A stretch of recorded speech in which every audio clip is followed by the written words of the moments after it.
Hi అండి. ఈరోజు ఇది చాలా ఉపయోగపడేటటువంటి ఒక ఫ్రూట్ చూపిస్తానండి. దీన్ని ఫ్రూట్ అనాలా ఏమన్నాలో తెలియట్లేదు, కానీ ఇది ఒక ఐడియా ఉంటే చూడండి. చిన్న ఎల్లో కలర్ ఫ్లవర్స్లో చిన్న కాయని చూపిస్తున్నాను. ఫస్ట్ ఇది ఊరికే పడిమలుస్తుందండి.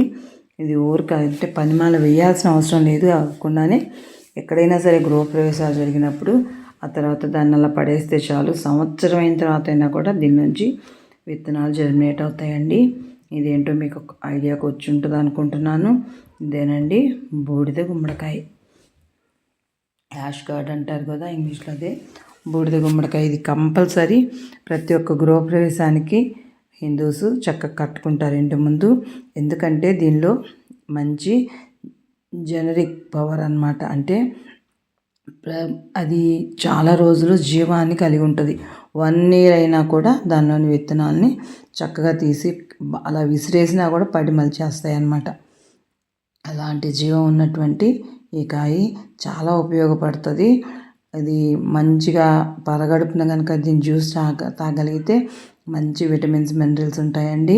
దీనికి జెనరిక్ పవర్ ఉందని చెప్పాను కదా. ఇది జెనరిక్ పవర్ అంటే పిల్లలు లేనటువంటి వాళ్ళు కనుక దీన్ని బూడిద గుమ్మడికాయ జ్యూస్ని పరగడుపున కనుక తాగగలిగారంటే, ఒకవేళ పురుషుల్లో కానీ స్త్రీల్లో కానీ ఒకవేళ జెనెటిక్ అంటే కౌంట్లో లో ఉండడము ఇలా కనుక ఉండుంటే ఖచ్చితంగా ఇంప్రూవ్ అవుతుందండి.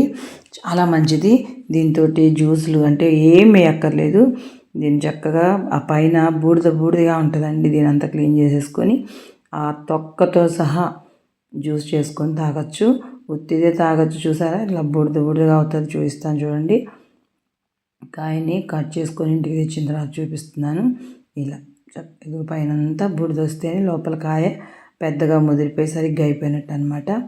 దీన్ని కడగగానే మొత్తం బూడిదంతా పోతుంది. దీంతో జ్యూస్ చేసుకొని తాగొచ్చు. చాలా మంచి ఉపయోగాలు ఉన్నాయి దీంతో. చెప్పాను కదా, పిల్లలు పుట్టినటువంటి వాళ్ళకు కూడా ఇది మంచి ఔషధంగా పనిచేస్తుందండి. ఊరకనే దొరుకుతుంది. ఎక్కడైనా పల్లెటూరులో దొరికితే ఒక కాయన తెచ్చుకోండి.